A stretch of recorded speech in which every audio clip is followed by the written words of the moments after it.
Qalibaf নাকি খামেনির খাস জলিলি, রইসির chair car হবে, কে হবেন ইরানের নতুন ক্যান্ডারি? রোববার প্রকাশ করা হয়েছে প্রেসিডেন্ট নির্বাচনের চূড়ান্ত 6 প্রার্থীর নাম। এরপরই শুরু হয়েছে নানা হিসেব নিকেশ, চলছে চুল ছেঁড়া বিশ্লেষণ।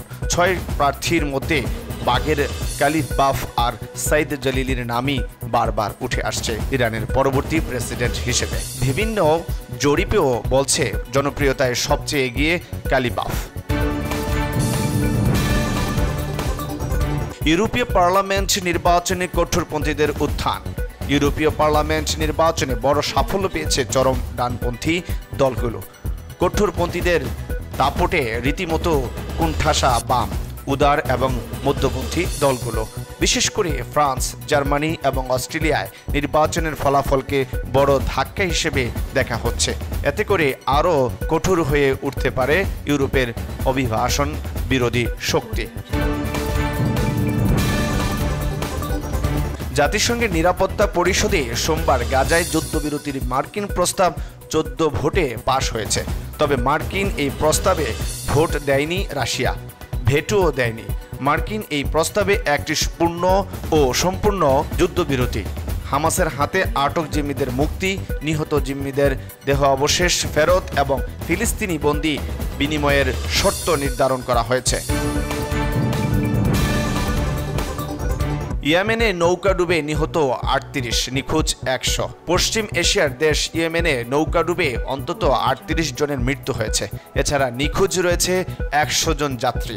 স্থানীয় সময় সোমবার 10 জুন দেশটির লোহিত সাগর উপকূলবর্তী বন্দর শহর এডেনে এই ঘটনা ঘটে।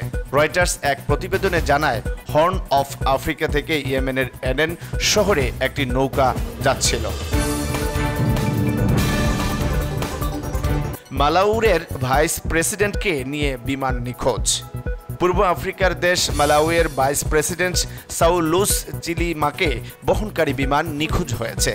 সাউলুস এছাড়াও এতে আরও 9 জন আরোহী ছিলেন। সোমবার সকালে রাজধানী লিলংয়ে ছেড়ে যাওয়ার পর প্রতিরক্ষা বাহিনীর বিমানটি রাডারের বাইরে চলে যায় বলে বিবৃতিতে বলা হয়েছে। আফগান সীমান্তের কাছে বোমা হামলায় 7 পাকিস্তানি সেনা নিহত। আফগান সীমান্তের কাছে বোমা হামলার ঘটনায় 7 পাকিস্তানি সেনা নিহত হয়েছে। স্থানীয় সময় রোববার আফগান সীমান্তের কাছে অবস্থিত পাকিস্তানের উত্তর পশ্চিমাঞ্চলে সেনাবাহিনীর গাড়িতে হামলা চালানো হয়। পাকিস্তানের সেনাবাহিনী এক বিবৃতিতে এ তথ্য নিশ্চিত করেছেন।